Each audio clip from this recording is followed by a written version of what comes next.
The Middle East was a battlefield for most of the 20th century. But one of the hardest fought wars of all was in 1973, when Egypt and Syria launched a surprise attack on Israel on the Jewish holiday of Yom Kippur.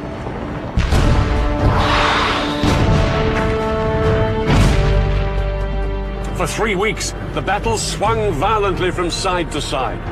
It brought each within sight of victory and defeat. And it brought the superpowers, America and the Soviet Union, close to a nuclear showdown. The Israelis were in no doubt they were fighting for their country's very survival. For the soldiers of Syria and Egypt, it was a battle for Arab territory and Arab pride. In this program, I'll be revealing how Arab and Israeli commanders astonished each other with the boldness of their strategy. And I'll be finding out how both sides used the latest weaponry with shattering results. No 20th century conflict has been as lasting and bitter as the struggle between Israel and its Arab neighbors. This is the story of the biggest battle between them. It's still such a sensitive subject in Egypt that they wouldn't let us film there. This is the story of the October War of 1973.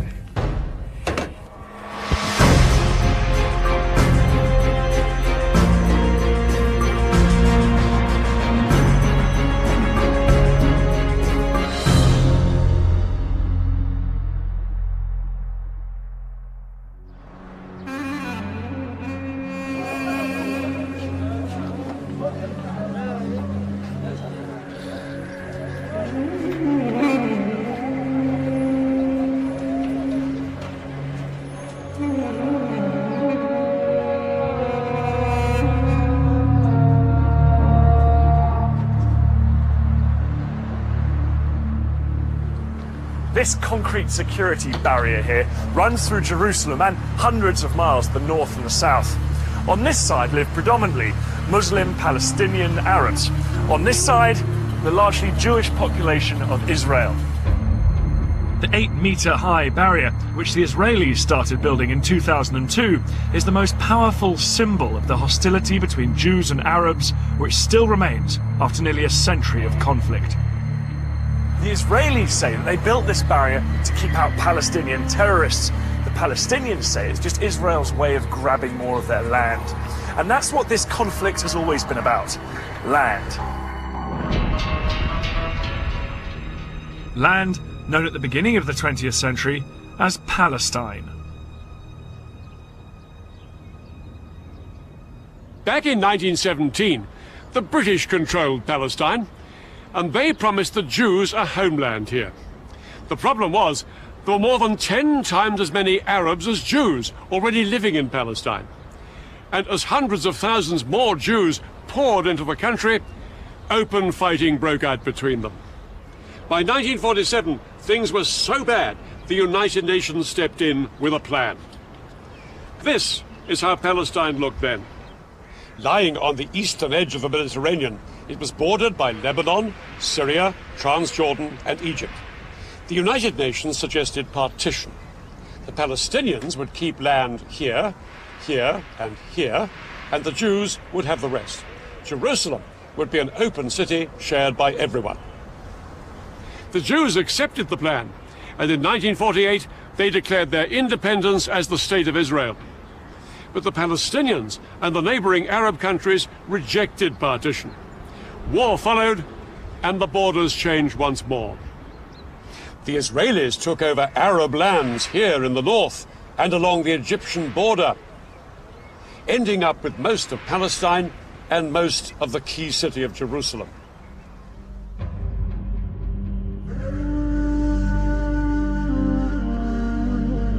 Tens of thousands of Palestinians fled or were expelled from their homes. These refugees headed to neighboring Arab countries, creating a refugee crisis that lasts to this day. One night everyone was awakened to the sound of people. Go, go, the Jews are coming. I can still recall the voice and the ensuing chaos. Within a short period of time, the entire village was marching out, carrying bare essentials, bedding on a mule, some clothing, some food. The Arabs refused to recognize this new state of Israel, and their resentment at the loss of Palestinian homes and land grew. For their part, the Israelis felt vulnerable, surrounded on all sides by hostile Arab enemies. Over the next 20 years, there was regular fighting along the borders. In 1967, things finally came to a head. On the morning of June the 5th, Israel launched a preemptive strike against Egypt. It was followed hours later by attacks on Egypt's allies, Syria and Jordan. It would become known as the Six-Day War.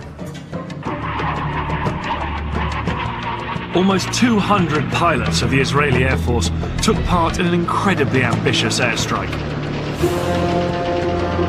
Their mission was to wipe out the Egyptian Air Force, the largest in the Arab world.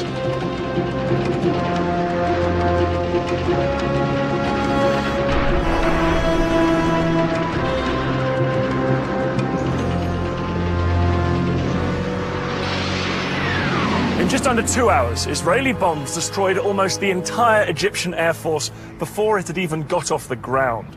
Next, Israel launched strikes on the air forces of Jordan and Syria. By the end of the day, Israeli pilots had won total control of the skies. Not very far away, there were some military bases, and they had been attacked early in the morning. There was nothing announced, and we didn't know what was going on. Defeat was unfolding right there.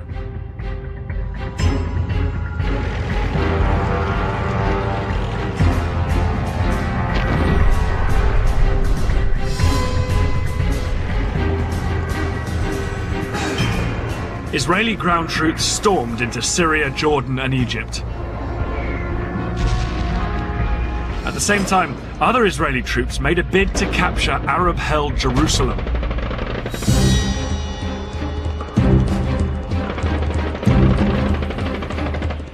On June the 7th, just 2 days into the war, Israeli paratroopers charged through this gate into the old city.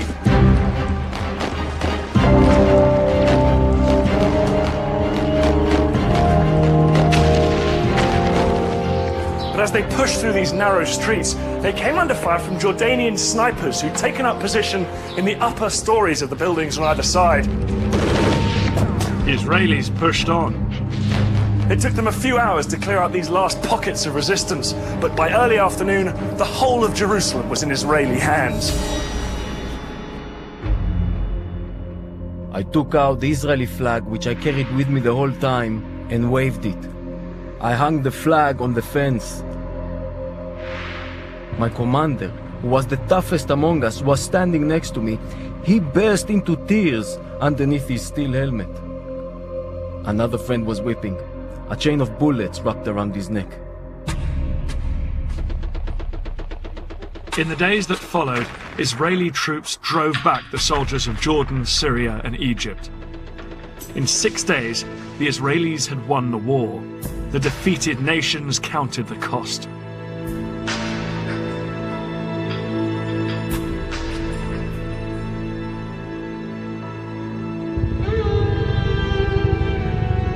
It's estimated that Egypt lost 80% of its military capacity, and along with Syria and Jordan, suffered over 30,000 dead and injured.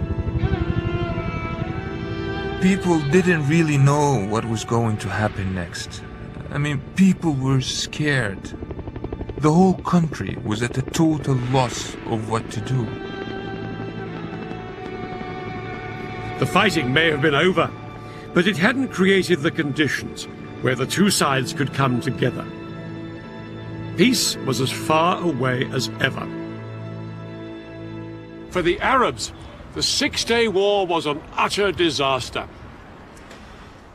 Before this whirlwind campaign, Israel had been a tiny wedge of land, squeezed between Arab states, only 9 miles wide at its narrowest. Suddenly, it was a Middle East superpower, and 5 times the size. The borders had been pushed back to swallow a piece of Syria up here, called the Golan Heights.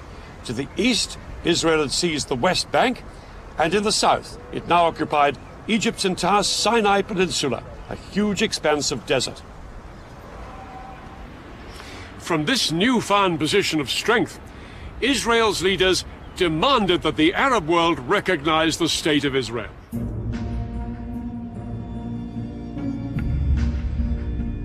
Arab leaders met in Sudan to formulate their response. They were emphatic. They would not recognize Israel and insisted on a total Israeli withdrawal from the territories it had just occupied. Over the next few years, both sides became entrenched, and nowhere was this more visible than along the new border with Egypt. The Suez Canal.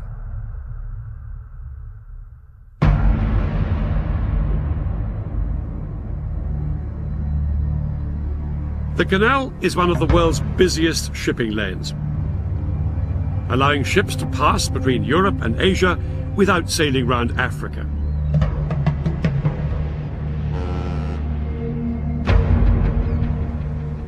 But after the Six-Day War, this international waterway was closed to shipping as sporadic fighting between both sides continued to flare up. The Israelis and the Egyptians now faced each other eyeball to eyeball across the canal. The Egyptians could never accept that this was a permanent frontier. But the Israelis were equally determined.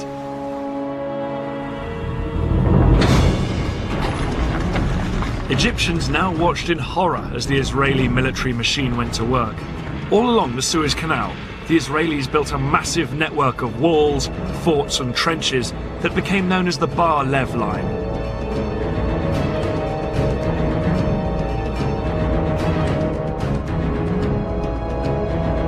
Israel resolved that Egypt would never force its way back into the Sinai. But they weren't just relying on the Bar Lev Line for defense. The Israelis also had a system for rushing troops to the front line.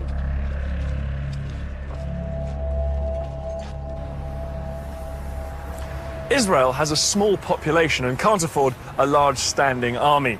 So every male Israeli does 3 years national service and remains a reservist into his 40s or 50s, ready to be mobilized in times of war. Today, females also do national service and they can also be called up if war breaks out. 30 years ago, an army of 250,000 men could be mobilized within 72 hours if the Arabs showed signs of attacking. But after the Six-Day War, that didn't seem very likely.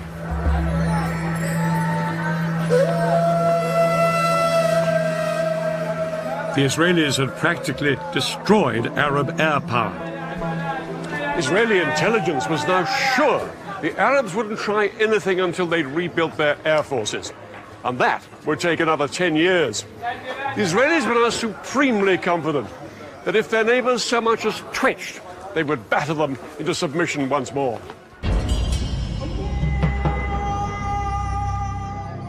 But in Cairo, something had happened that the Israelis hadn't reckoned with. A new Egyptian president with a new sense of purpose, Anwar Sadat. When Sadat came to power in 1970, Egypt was still a demoralized country, smarting from the loss of the Sinai. Sadat was considered a moderate by many, but one of the first things he did was appoint a dynamic and popular new military commander, General Saad el-Shazli. Shazli was given the job of revitalizing Egypt's poorly trained and under-equipped army, because Sadat was determined to do what the Israelis least expected: fight back. Sadat had decided that the only way to win back the Sinai from the Israelis was to make war on them. His plan was to launch a spectacular crossing of the canal and retake a strip of land in the Sinai. Sadat hoped that this would force the Israelis to negotiate a withdrawal from the rest of Sinai. But for this plan to work, Sadat was going to need help. Sadat found a willing ally in the Soviet Union, as the Israelis had with the USA. In the 1970s, both the United States and the Soviet Union were adamant that neither superpower would dominate the oil-rich Middle East. The Soviets provided Egypt with the latest surface-to-air missiles, called SAMs. These missiles, supported by thousands of conventional anti-aircraft guns, could effectively paralyze the Israeli Air Force. The Egyptian commander, General Shazli, would not have to rely on his weakened air force to deal with Israeli warplanes. Nor would Sadat attack alone. Another of his allies, President Assad of Syria, would be joining in the fight. The key to the Egyptian plan was a surprise coordinated ground attack on Israel. The Syrians would attack on the Golan at exactly the same moment as the Egyptians struck along the entire length of the canal.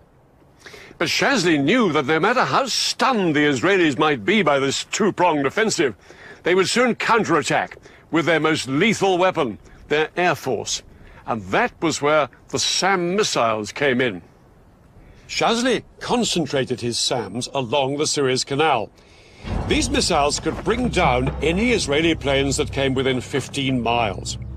The SAMs and regular artillery guns would create a protective umbrella, shown here in red, under which Egyptian boats and infantry could cross safely. They would then seize the forts of the Bar-Lev line and secure a strip of land a few miles deep into the Sinai. The date of the attack was set for October the 6th, when the tides would give the most favorable conditions for crossing the canal. But October the 6th was also the holiest day of the Jewish year, Yom Kippur, when Israelis would be at home or the synagogue. With their plans in place, the Egyptians and their Syrian allies set about ensuring that the Israelis had no idea they were about to be attacked on two fronts.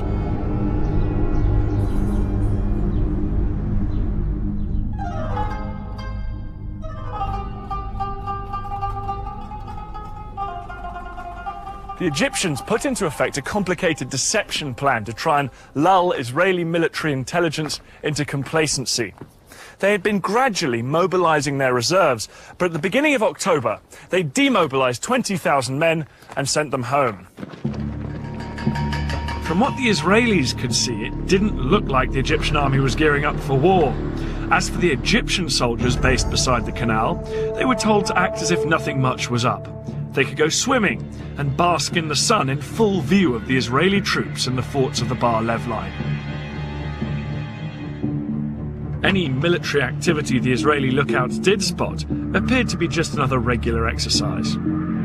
By day, they watched as Egyptian troops came close to the canal to carry out maneuvers.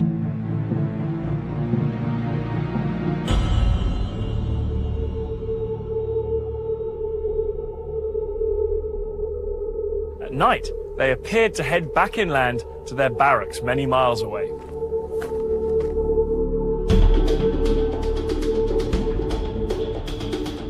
Hundreds of miles to the north, the Syrians on the Golan appeared to be doing the same. But in fact, these troops weren't withdrawing every evening. Under cover of darkness, more and more Arab soldiers were massing on both fronts. We started to train with real ammunition. We were also told we were going to Suez. We started to take our tanks, our amphibious unit on the railroad at night only, so the civilians couldn't see.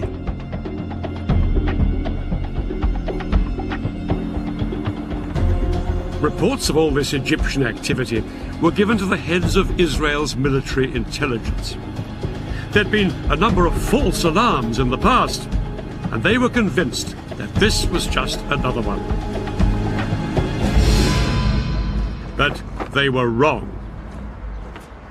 At 4:30 a.m. on the 6th of October, the day of Yom Kippur, the phone rang at the home of Israel's military chief, General David Elazar. Elazar had been made Israeli Chief of Staff after a long military career and a host of victories. The call from Israeli military intelligence informed him that both Egypt and Syria would launch an attack in hours. Elazar's immediate thought was to send his air force to hit the Arabs before they had a chance to strike. But that decision could only be taken in the halls of power, by Israel's politicians, and ultimately that meant one person, Israel's Prime Minister, Golda Meir. This 75-year-old was seen as the Iron Lady of Israeli politics, but she said no to airstrikes. She argued that if Israel was to win international support after the Six-Day War, it had to be seen not as the aggressor, but the victim. Elazar was appalled at his leader's reaction. He was only given permission to mobilize a fraction of the reservists he needed, and yet, within a few hours, his country would face invasion on two fronts. Egypt and Syria were poised to launch their attack.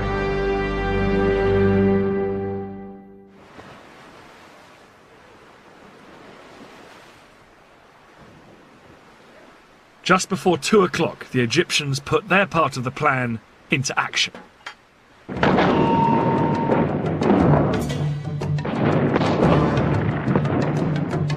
Their assault across the canal on the forts of the Bar-Lev line was such a momentous event in Egyptian history, it was later restaged for the cameras.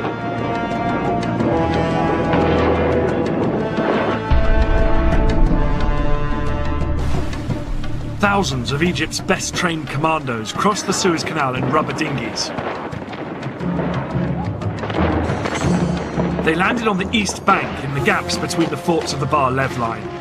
The Egyptian commandos then scrambled up the high sand ramparts.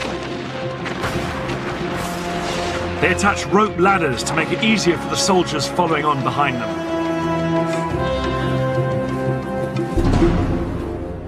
Behind this first wave were 100,000 Egyptian infantry and more than 1,000 tanks waiting to cross the canal, but the biggest obstacle to them were the giant sand ramparts on the Israeli side. These were as much as 60 feet in height. It was impossible for the Egyptian tanks and heavy artillery to climb up and over them.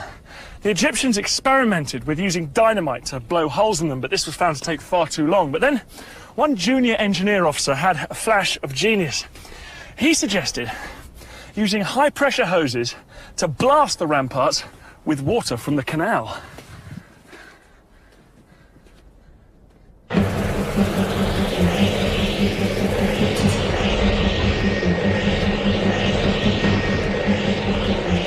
It was an extraordinary idea which would have to work if the entire Egyptian assault was to be a success. 4 hours into the attack, and with fighting raging around them, the Egyptian engineers finally broke through the ramparts, and the first tanks started to pour through. I never believed I would see the day when I was in Sinai. But this was actually Sinai. I looked back at the West Bank and all the green on the other side, and to the east, all I could see is desert. It was good feeling. The eastern bank of the canal now became a battlefield. The Israelis manning the forts sprayed machine gun fire at their Egyptian attackers to try and stem the tide. But within 2 hours, 23,000 of Egypt's infantry were on the east bank, and had advanced up to 1 mile into Sinai.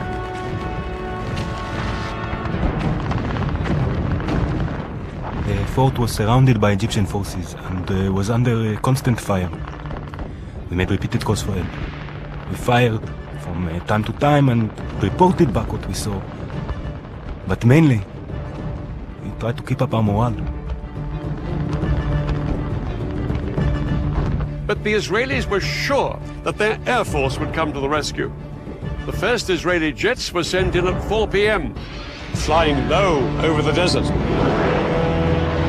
But as they approached the canal, they found themselves under attack from the ground.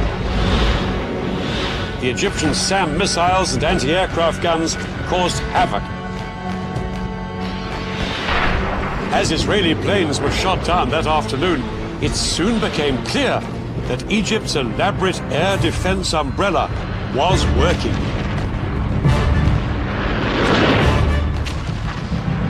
Israel's single greatest weapon, its air force, was virtually powerless to hold back the Egyptian onslaught. The most immediate hope for the Israelis surrounded in the forts were Israeli tanks stationed just a few miles away.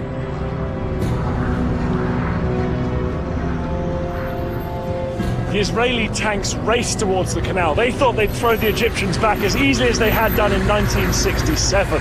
But as they got closer, they found themselves coming under attack from a weapon they'd never faced before. The Saga missile. This Soviet-made weapon was specifically designed to punch through the thick metal armour of tanks.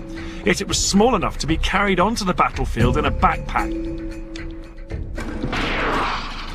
Unlike bigger anti-tank guns, the Saga could be set up in moments. This lightweight piece of kit was made all the more lethal because the missile could be steered onto its target.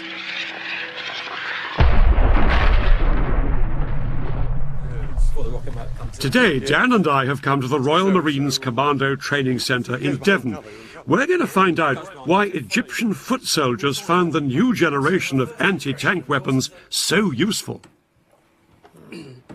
A modern-day equivalent of the Saga is called the Javelin. It costs £75,000 to fire one missile, so I'm being shown the ropes on a simulator. Okay, so as you're looking through the eyepiece now, Daniel, hopefully you're seeing exactly the same pictures I'm going to see on the computer screen. Yeah. Rather than firing off a real missile, the Javelin trainer uses a laser system. If I hit the target, it will show up on the control panel. Good scan. Oh, there's one up there on that ridge line. Okay, so well pinged, well spotted that one. Here's another one. He's coming straight towards me, this one. Okay, so I'll make that your priority target because it's a direct threat to you. Okay. Activate the seeker and release. Alright, he's going behind a few little hillocks and things, but... Okay, now we're in seeker field of view. So what you're going to do, you're going to decide to engage that vehicle. So squeeze and hold left hand trigger. Squeeze and release right. Well done. Let's see how we do. Just watching it now. Just watch it's nice time to do anything. Okay, so that's a good hit. Right smack centre of the top of the turret. I was ready to take the simulator out into the field. I'm aiming at a real target. That truck fitted with a laser detector that will register a hit. Well, here we are now in this moving vehicle, making a target for Dan, very like the Israelis moving forward to attack the Egyptians in Sinai. Must have made for the Egyptians. Thank you. For a novice like me, a Javelin is easier to handle than a Saga. When a Saga was fired, it trailed a control wire behind it, and the operator used a joystick which had to keep steering the missile until it reached its target. Oh, I think I can see something now. A hit required good training and a steady hand. I was going to have a pop at them. With the Javelin, all I have to do is get the truck in the sights, lock the guidance system onto it, and fire. No, it's just popped out now. You just see the smoke from his exhaust. Activating the seeker. Okay. Okay, I'm going to go for it. Go for it. At least, that's the theory.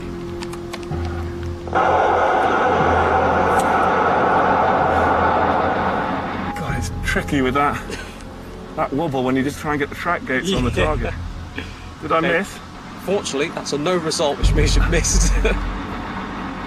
I really had no idea where Dan was. This is where the old speed of duel starts to come into it now. His state-of-the-art Javelin can hit my vehicle from over 2 kilometers away, a similar range to the Sagas in 1973.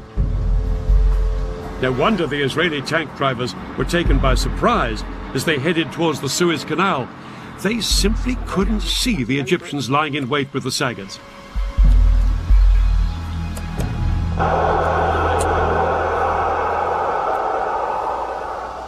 Hit.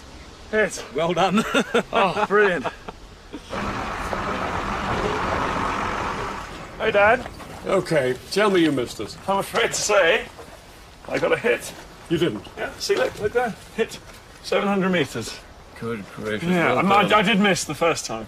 You have got the most modern guided missile there, probably in the world. No, I know. Because one thing worth saying is that the Sagas were wire-guided missiles. You had to keep the sight on the target all the time the missile was travelling towards it. It had to be fixed there, whereas you just fired it and forgot. Yes? Yeah, it's hard enough to get the sight locked onto you, and actually have to keep it there for the entire time the missile's in the air. It would be incredible. You're shaking, you're breathing, you're nervous. I couldn't have done it if it hadn't been a lock on and then forget about it. Very, very powerful form of anti-tank warfare. For the Israelis, quite a new ordeal. In 1973, the saga was turning the Sinai into a tank graveyard. The tanks, which were the pride of Israel's army, were being destroyed by Egyptian infantrymen. Israel had begun the war with around 300 tanks in Sinai. By the end of the first 36 hours, they'd lost approximately half of this number. Things were critical for the Israeli soldiers in Sinai. But that was only half the story. At the same time the Egyptians launched their attack, the Syrians had launched their bid to retake the Golan Heights.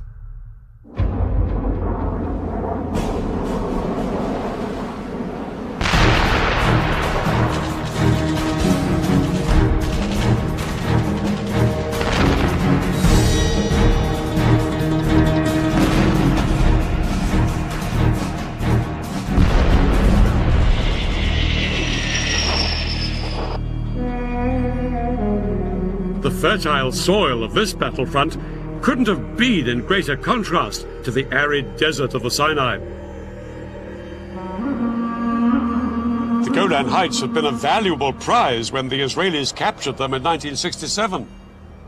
These Golan Heights provided Israel with more than just good farmland. They afforded security too. This is the Golan here, once part of Syria, occupied by Israel since 1967. The area is no more than 15 miles wide, and it ends with a steep slope down to the River Jordan. To Israelis, the Golan was a vital buffer between their heartland and Syria. Despite this, only 170 Israeli tanks and 400 soldiers were stationed in the front line on the Golan. Most of the Israeli forces were here in the north, because Israeli commanders felt this was the most likely place for any Syrian assault. But when the Syrians made their move, their 1,200 tanks and 60,000 men attacked all the way along the line.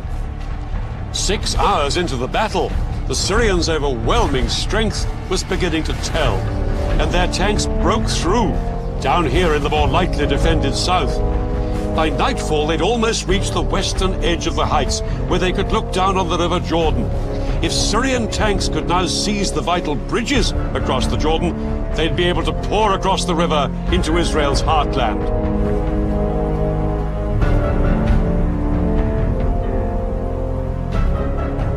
For Israeli soldiers in bunkers along the front line of the Golan Heights, the first day of the war had been a disaster. Their strong defensive positions had done little to halt the Syrian advance.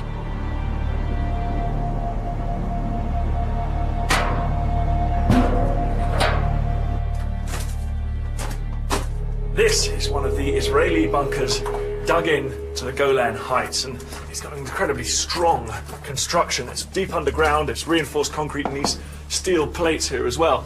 The amazing thing about 1973 is these strong points were so difficult for the Syrians to take, they didn't even bother trying. They simply bypassed them with their tanks and kept pushing forward.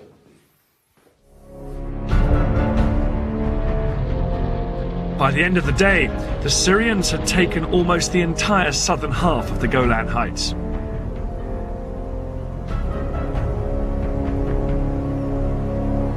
It was a nightmare situation for Israel. It had been caught unawares, with far too few troops on both front lines. All Elazar, the Israeli chief of staff, could do was to mobilize every single reservist in the country. In towns, villages and farms across Israel, news filtered out that their country was under attack. Because it was a holiday, TV and radio was off the air, and so soldiers on motorbikes had to race through built-up areas calling up the reservists.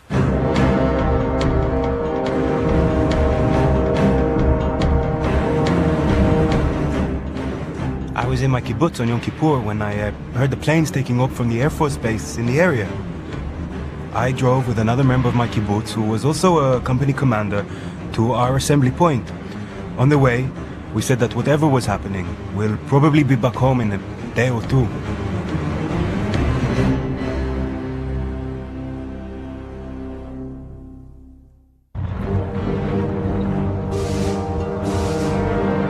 Men and tanks headed out towards both fronts, but it would take 2 long days before they'd be ready to mount a counterattack.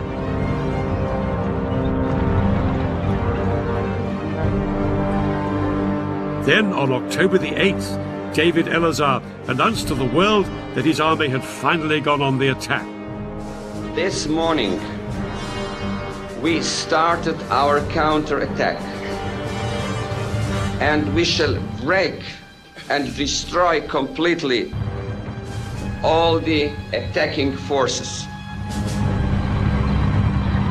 Elazar's first push was in the Sinai Desert. The Egyptians had known that the Israelis would always counterattack, and they'd been lying in wait for just this moment. As soon as the Israeli tanks came into view, they let rip with devastating rocket, artillery, and Saga missile fire.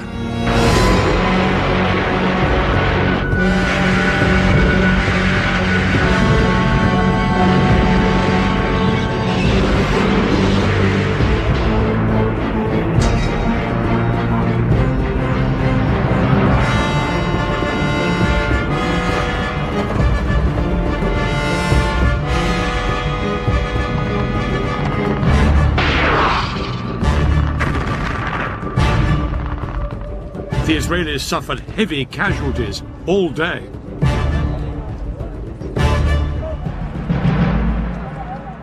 At least 50 of their tanks were destroyed or disabled.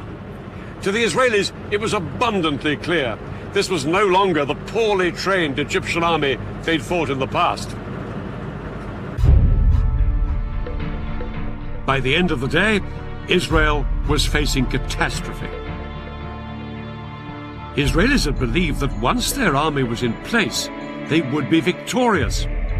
Now they had to face the shocking truth that this hadn't happened.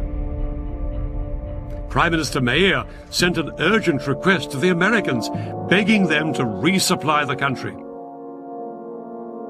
Under attack on 2 fronts, Israelis felt their country was about to be squeezed out of existence. It would need a bold change of strategy to save the day. The simple truth was that Israel did not have the strength to fight this war on 2 fronts at the same time. Elazar had to concentrate his strength on one front before he tried to roll back his enemy on the other. In the Sinai, the Egyptians were separated from Israel by hundreds of miles of desert. But here on the Golan, the Syrians were perilously close to Israel's main villages and towns across the Jordan, just a few miles' drive away.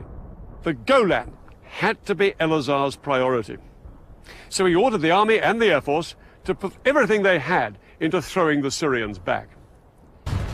Some tank units would attack halfway along the Golan to relieve the pressure on Nafaq, the Israeli HQ on the heights. Other Israeli tanks had already been ordered to go up onto the southern Golan, where the Syrians were closest to Israel's heartland. Their commander had been told bluntly, "You are Israel's last hope." But one thing in their favor was that the Syrians had made an extraordinary decision to halt up on the high ground rather than press on towards the River Jordan. It gave the Israelis vital breathing room to cross the river and move up towards the Golan.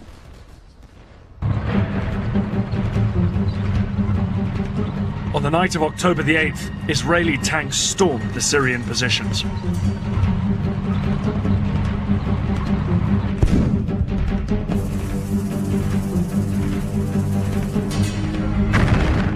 The fighting raged around the clock.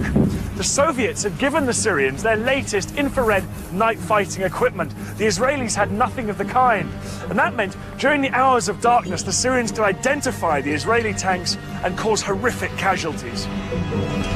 I scanned the area with my scope and picked up a pair of infrared lights coming directly at me. I took another look. The headlamps were still approaching. The Syrian was targeting in on us. Driver, back up, I screamed. And the tank rocked back till we came to a stop.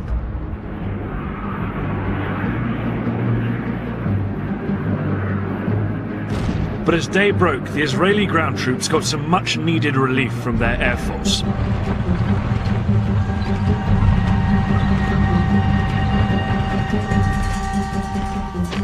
Throughout the rest of the day, however, the Israelis fought desperately to hold the line. The Israelis knew that if they gave way here, their country faced a real threat of extinction. Losses mounted on both sides, but as the battle progressed, it became clear that despite some Syrian technological advantages, the Israeli tanks had thicker armour, and the Israeli crews could fire more quickly and more accurately than their Syrian counterparts. After 4 days of combat, I wasn't particularly worried by the Syrian tanks. It was enough to locate them and to have them come out to meet us, and victory would be ours.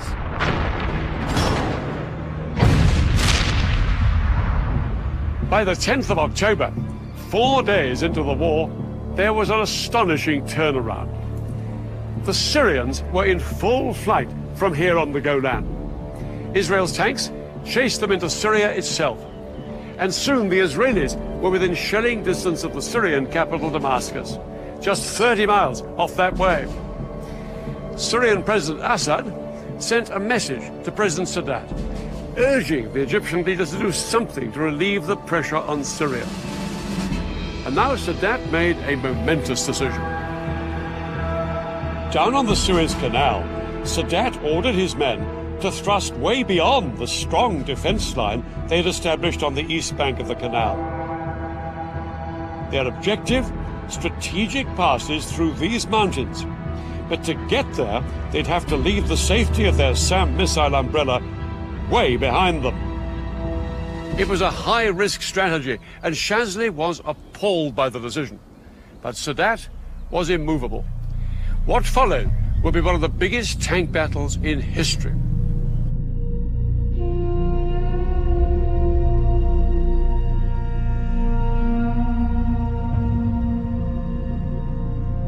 "25 miles east of the canal, Israeli tank commanders were well dug in on high ground in good defensive positions.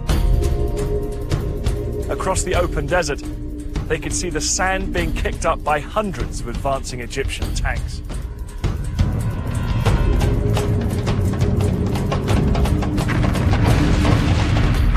The Egyptians were totally exposed to withering Israeli fire.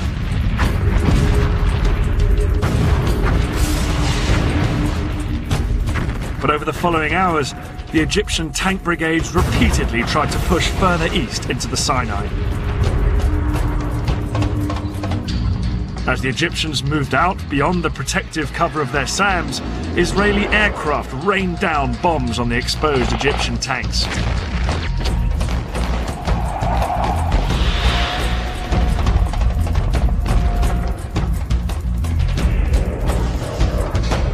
The Israelis' skillful use of their tank guns meant that they pulverized the Egyptians exposed down on the open ground.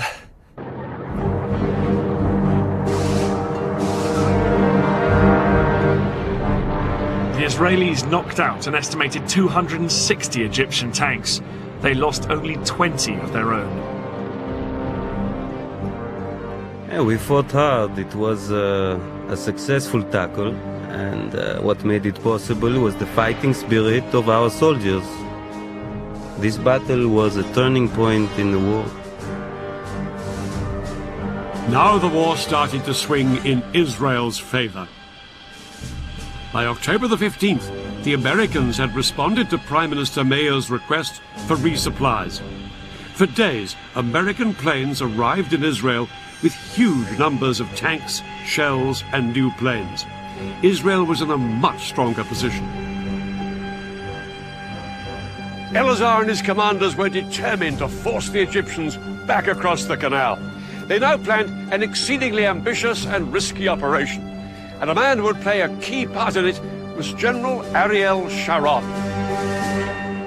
Sharon would later become Israel's prime minister, but in 73 he was one of the country's most dynamic generals and immensely charismatic. He just left the army that summer, but when war broke out, he was recalled. His detailed knowledge of the Sinai, where he'd fought during the Six-Day War, would prove invaluable in framing Israel's audacious new plan. The Egyptians on the east bank of the canal were split into two armies, one in the north and one in the south. 100,000 men and about 1,000 tanks, well dug in and well defended by minefields. They looked impregnable, but one of Sharon's patrols had discovered a narrow gap, just 1 mile wide, between the two armies at this spot, where the Suez Canal joined a large salt lake. Sharon was ordered to push through here with his tanks, widen the gap, and secure a corridor through to the canal. The Israelis would bridge the canal, and hundreds of tanks would then pour across it and fan out north and south to cut off the Egyptians from behind. The Egyptians' positions on the eastern canal bank would then be untenable. For the Israelis, the whole operation would be fraught with danger. The biggest threat was an Egyptian stronghold here, called Chinese Farm. It was just north of the planned Israeli corridor. Sharon had to neutralize the Egyptians at Chinese Farm if the Israeli plan was to succeed. But what the Israelis didn't know was just how big the Egyptian presence was at Chinese Farm. Large numbers of Egyptian tanks and infantry were gathered there. Unaware of how outnumbered they were, at dusk on October the 15th, the Israeli assault force moved in. Sharon's tank crews approached Chinese Farm to make their surprise attack. They moved in from 3 different directions, but the Egyptian position was a lot stronger than the Israelis had expected. A ferocious night battle erupted between the Israelis and the Egyptians. Both sides now faced the same problem. The fighting was at such close quarters that it was difficult to tell who was friend and who was foe. At one point, when my tank had stopped, an Egyptian soldier climbed onto it and asked me in Arabic for a cigarette. He thought we were Egyptians. I bent down and pulled the pin on a grenade and tossed it at him. All night, the Egyptians put up a stiff defense. They disabled Israeli tanks and killed and wounded enemy soldiers. The Israelis realized they faced a tough fight to secure the vital road to the canal. The Egyptians were spread out like a horseshoe. They could shoot at us from 3 sides. It was a carpet of fire, the bullets were everywhere. I thought from here, we are not going to get out alive. This is our death place. Sharon decided to cross the canal before waiting for the Battle of Chinese Farm to be won. At midnight, he sent 750 paratroopers to sneak across and establish the vital toehold on the west bank. His men had been totally unopposed. But to turn this into a major breakthrough, the Israelis would need to get thousands more men and tanks across the canal. In fact, the Israelis had built a mobile bridge a year before the war for just this purpose. The bridge was 180 meters long, weighed 400 tons, and took 3 days to put together. Once assembled, it was towed on metal rollers through the desert by 12 tanks along the only road down to the canal. But there was a problem. Because of the fighting still raging at Chinese Farm, the road to the canal was blocked by a huge traffic jam. By daybreak, the bridge had only traveled 2 miles. There were another 13 to go. Sharon needed to get tanks across the canal to reinforce his troops who'd crossed earlier. Without the bridge in place, he had to float 50 tanks across on inflatable rafts. The sudden appearance of Israeli tanks on the west bank of the canal was a huge surprise for the Egyptians. Soldiers manning the SAM batteries reported that groups of several tanks would show up in the distance, open fire at them, and then disappear.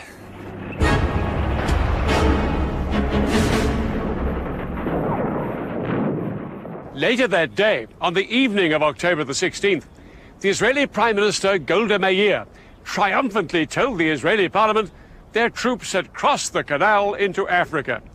In reality, it would be another 2 days before the Israelis secured the corridor to the canal.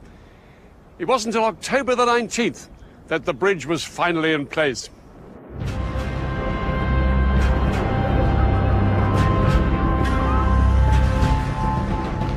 As Israeli tanks surged across the bridge, they came under heavy bombardment from Egyptian artillery and aircraft. But the tanks pushed on to their first objectives on the West Bank, Egypt's SAM missile sites. Once these missiles were destroyed, Israeli warplanes swept into the attack, in support of the tanks fanning out north and south on the west bank of the canal. Egypt's Third Army, here on the east bank, was soon in danger of being surrounded. Shazli urged that some units should be pulled back here to the west bank to fight the Israelis. President Sadat replied abruptly, "No retreat." He believed that reducing forces on the east bank would risk losing everything they'd fought for. But Sadat was ready for a ceasefire.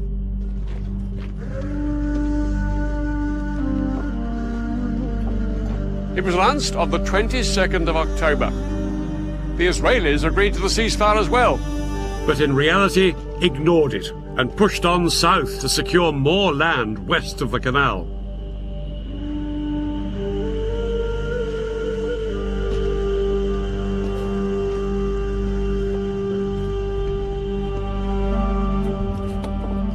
By October the 23rd, the Egyptian Third Army was surrounded. The supply lines of its 45,000 men were cut.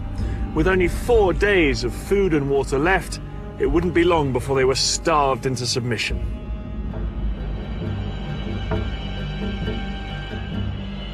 Some Egyptian soldiers were so desperate they surrendered. Others hung on. No food come to us, no munitions come to us, no evacuation of any injured, no water, and we didn't need gas because we weren't going anywhere. And just when it seemed to be over, the war took a dramatic turn. It was at this critical moment that Egypt's most powerful ally, the Soviet Union, made one final bid to help the Egyptians. The Soviet president, Leonid Brezhnev, told the Americans unless they agreed to send a joint US-Soviet peacekeeping force to the Middle East, he would send Soviet troops on their own. The Americans were determined that no Soviet troops would enter the Middle East. In a sudden escalation, America put its nuclear forces on alert. US nuclear missiles were readied in their silos, and 2 aircraft carriers with nuclear strike forces were ordered to the eastern Mediterranean. The implied threat of nuclear war forced Brezhnev to make a choice: to escalate or to climb down.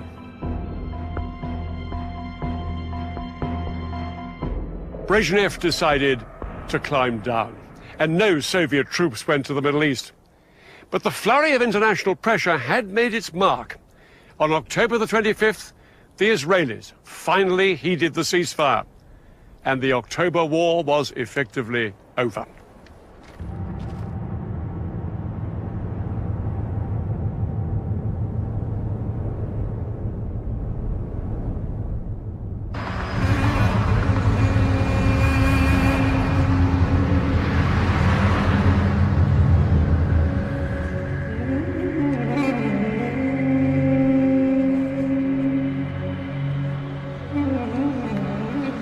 It's hard to say who was the clear victor in this war.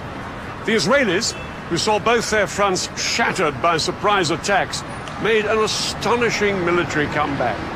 But the Arabs gave Israel a real shock. For many Israelis, the 9,500 soldiers killed or wounded during the October War was an unacceptably high price to pay. They blamed their government for failing to heed the warnings that war was imminent. Israeli confidence was shattered. They were no longer the invincible military power that they had thought they were. Despite the fact they'd suffered up to 30,000 casualties, perhaps in the end, the side that gained the most from this war was Egypt. The Egyptian crossing of the canal was seen as a major military achievement that restored Arab pride and gave President Sadat the confidence to make a spectacular bid for peace.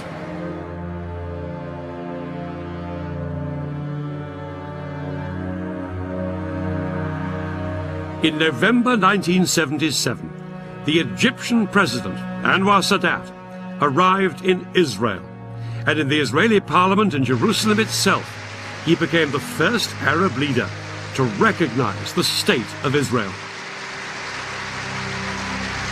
ولقد جئت إليكم اليوم على قدمين ثابتتين.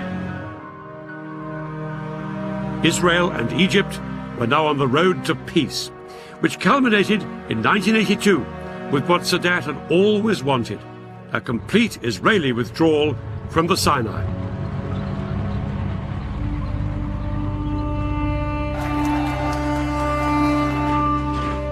But Sadat never saw it happen.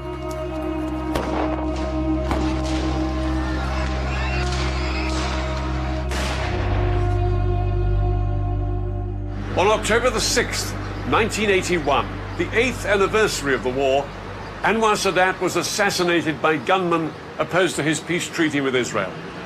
The October War had claimed its last victim. The war didn't sort out the fundamental disputes between the Israelis and the Arabs. In fact, technically, Israel is still in a state of war with Syria. All the treaties and all the talking still haven't brought peace to this part of the Middle East.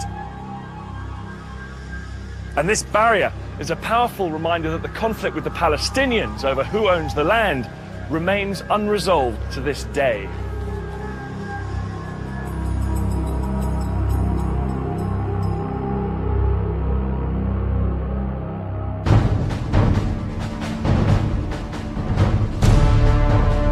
Next week, 20th Century Battlefields brings you the Falklands War.